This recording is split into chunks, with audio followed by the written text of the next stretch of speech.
আমরা ঢাকা এবং ঢাকার বাইরে এ সংক্রান্ত খবর জানবো এবং সহকর্মীরা অপেক্ষা করছেন। প্রথমে যাব আমরা রাজধানীর কড়াইলে, কারণ সেখানে হামের টিকাদান ক্যাম্পেইন চলছে আর সেই খবর জানানোর জন্য সহকর্মী তাজনুর ইসলাম অপেক্ষা করছেন। তাজনুর, আমাদেরকে একটু এই ক্যাম্পেইনের কার্যক্রম সম্পর্কে জানাবেন, কেমন দেখছেন?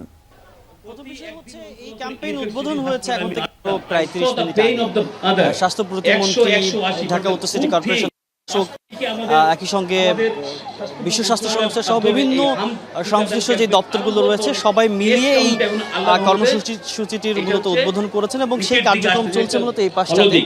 বাংলাদেশের প্রথম 5D AI ইনভার্টার যুক্ত সর্বোচ্চ বিদ্যুৎ সাশ্রয়ী যমুনা এয়ার কন্ডিশনার। ভ্যাকসিনেশন অর্থাৎ টিকাদান যে কার্যক্রম সেটি চলছে। এই যে কড়াইলের একটা খুব জনপ্রিয় মাঠ, ইরশাদ মাঠ, সেখানে এবং ভীষণ রকম উপস্থিতি সকালবেলাতেই। 8টার সময় মূল কর্মসূচি শুরু হওয়ার কথা ছিল, কিন্তু সেটি আমরা দেখেছি তারও ঘণ্টাখানেক আগে থেকে অভিভাবকরা মূলত এই মাঠে এসে তাদের শিশুকে নিয়ে অপেক্ষা করেছেন। তাদেরকে শুরুতে একটি ভ্যাকসিনেশন কার্ড দেওয়া হয়েছে, তারপরে গিয়ে শুরু হয়েছে আনুষ্ঠানিকভাবে সেই টিকা দেওয়ার কার্যক্রম। তবে এই মুহূর্তে মঞ্চে সেই আলোচনা অনুষ্ঠানটি চলছে, যেখানে এই হাম রুবেলা টিকাদান ক্যাম্পেইন নিয়ে নানা রকম কথাবার্তা বলা হচ্ছে।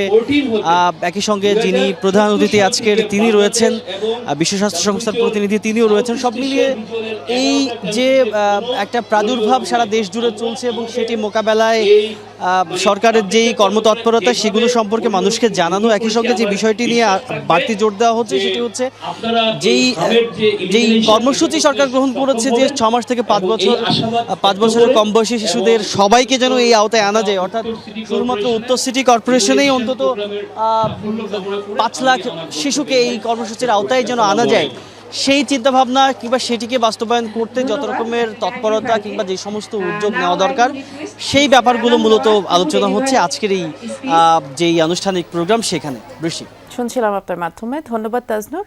এবারে আমরা যাব ঢাকা দক্ষিণ সিটিতে হামের টিকার কার্যক্রম উদ্বোধন করার কথা স্বাস্থ্যমন্ত্রী সরদার মোহাম্মদ সাখাওয়াত হোসেনের। এ বিষয়ে সহকর্মী হাসান মিসবা অপেক্ষা করছেন, তথ্য নিয়ে নগর ভবনে অপেক্ষা করছেন তিনি। মিসবা, এই টিকাদান কার্যক্রমের প্রস্তুতি কেমন দেখছেন? স্বাস্থ্যমন্ত্রী কখন নাগাদ এই কার্যক্রম উদ্বোধন করবেন?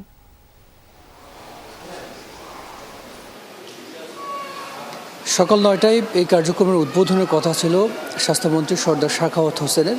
তিনি এখনও এসে পৌঁছাননি, হয়তো অল্প কিছুক্ষণের মধ্যে তিনি আসবেন এবং টিকা কর্মসূচির আনুষ্ঠানিক যে উদ্বোধন সেটি করবেন। এখানে বাইরে একটি বুথ করা হয়েছে, এই বুথে টিকাদানের প্রস্তুতি নেওয়া হয়েছে এবং যে শিশুরা টিকা নেবে তারাও এখানে এসে গেছে। আর ভেতরে স্বাস্থ্যমন্ত্রীর যে উদ্বোধনী অনুষ্ঠান সেটি ভেতরে অনুষ্ঠিত হবে, তিনি আসবার পরে সেই অনুষ্ঠানটি শুরু হবে। দক্ষিণ সিটি কর্পোরেশনে 4 লাখের বেশি, অর্থাৎ 4,02,000 শিশুকে টিকা দেওয়ার লক্ষ্যমাত্রা নির্ধারণ করা হয়েছে।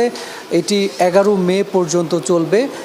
দক্ষিণ সিটি কর্পোরেশনে প্রতিটি ওয়ার্ডে একটু করে স্থায়ী কেন্দ্র আছে, সেই কেন্দ্রগুলোতে টিকা দেওয়া হবে। পাশাপাশি 450টি অস্থায়ী কেন্দ্র আছে, সেই কেন্দ্রগুলোতেও টিকা দেওয়া হবে। অর্থাৎ স্বাভাবিক সময়ে অন্যান্য টিকা যেসব কেন্দ্র থেকে দেওয়া হতো, যে কেন্দ্রে গেলে অভিভাবকরা তার শিশুকে টিকা দিতে পারতেন, সেই কেন্দ্রগুলোতেই মূলত এই কর্মসূচি চলবে। টিকা দেওয়ার পুরো বিষয়টি তদারক করছে কিংবা বাস্তবায়ন করছে দক্ষিণ সিটি কর্পোরেশন এবং উত্তরেও সেই টিকাদান কর্মসূচি শুরু হয়েছে। একইভাবে বরিশাল এবং ময়মনসিংহেও এই টিকাদান কর্মসূচি শুরু হয়ে গেছে সকাল 9টা থেকে। সার্বিকভাবে সব ধরনের প্রস্তুতি শেষ। এটি 11 মে পর্যন্ত চলবে, অর্থাৎ এর মধ্যে 14টি কর্মদিবস আছে। এই টিকা কর্মসূচির মধ্যে যেটি উল্লেখ করবার মতো সেটি হচ্ছে যে বেশ কিছু স্থানে সন্ধ্যার পরেও টিকা দেওয়ার ব্যবস্থা রাখা হয়েছে। অর্থাৎ যারা এই সকাল 8টা থেকে বিকেল 4টা পর্যন্ত এই সময়ে টিকা নিতে পারবেন না, তারা সন্ধ্যার পরে সেই সান্ধ্যকালীন যে সেন্টারগুলো রাখা হয়েছে সেই কেন্দ্রগুলোতে টিকা দেওয়ার ব্যবস্থা করা হয়েছে। এবং কোথায় কোথায় টিকা নেওয়া যাবে, কোন বয়সের শিশুরা টিকা নিতে পারবে সে প্রচার সরকারের পক্ষ থেকে, সিটি কর্পোরেশনগুলোর পক্ষ থেকে নিয়মিতভাবে করা হচ্ছে।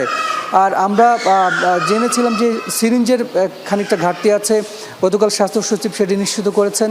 সরকারের হাতে এই মুহূর্তে পর্যাপ্ত সিরিঞ্জ আছে, ফলে 20 এপ্রিল থেকে যে পুরো দেশে যে টিকা কর্মসূচি শুরু হবার কথা সেটি আসলে সময় মতোই হবে। নুসরাত বিস্তারিত জানাচ্ছিলেন, ধন্যবাদ মিসবা।